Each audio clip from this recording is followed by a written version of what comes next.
বিশ্ব যখন মধ্যপ্রাচ্যের উত্তেজনা, কূটনৈতিক সমাধান এবং পারমাণবিক বিস্তার রোধের প্রচেষ্টায় ব্যস্ত, ঠিক তখনই এশিয়ার একটি দেশ নীরবে এমন এক বার্তা দিল যা আন্তর্জাতিক নিরাপত্তা বিশ্লেষকদের নতুন করে চিন্তায় ফেলেছে। দেশটির দাবি, তাদের সামরিক শক্তি এখন আগের যে কোনো সময়ের চেয়ে দ্রুত গতিতে বাড়ছে।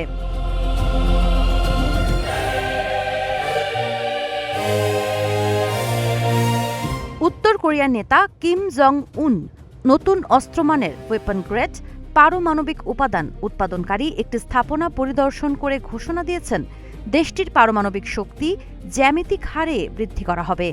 রাষ্ট্রীয় সংবাদ মাধ্যম KCN এর তথ্য অনুযায়ী গত 5 বছরে উত্তর কোরিয়া অস্ত্রমানের পারমাণবিক উপাদান উৎপাদনের সক্ষমতা দ্বিগুণেরও বেশি বাড়িয়েছে।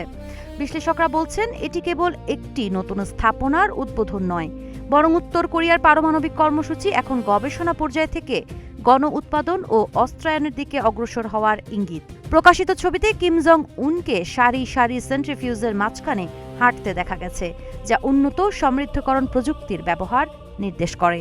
আন্তর্জাতিক পরমাণু শক্তি সংস্থা IAEA আগেই জানিয়েছিল, উত্তর কোরিয়ায় অন্তত 2টি সক্রিয় ইউরেনিয়াম সমৃদ্ধকরণ কেন্দ্র রয়েছে এবং ইয়ংবিয়নে আরও একটি নতুন স্থাপনা নির্মাণাধীন।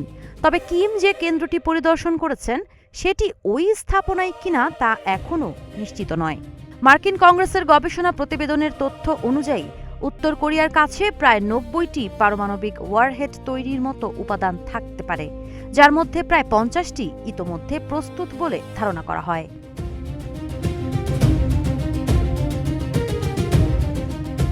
বিশেষজ্ঞদের মতে, বড় ধরনের ক্ষেপণাস্ত্র পরীক্ষা ছাড়াই এবার উৎপাদন সক্ষমতা প্রদর্শনের মাধ্যমে পিয়ংইয়ং বিশ্বকে জানিয়ে দিতে চেয়েছে, তাদের পারমাণবিক কর্মসূচি এখন আগের চেয়ে অনেক বেশি পরিণত, সংগঠিত এবং দীর্ঘমেয়াদী। সাবা খান, নাগরিক প্রতিদিন।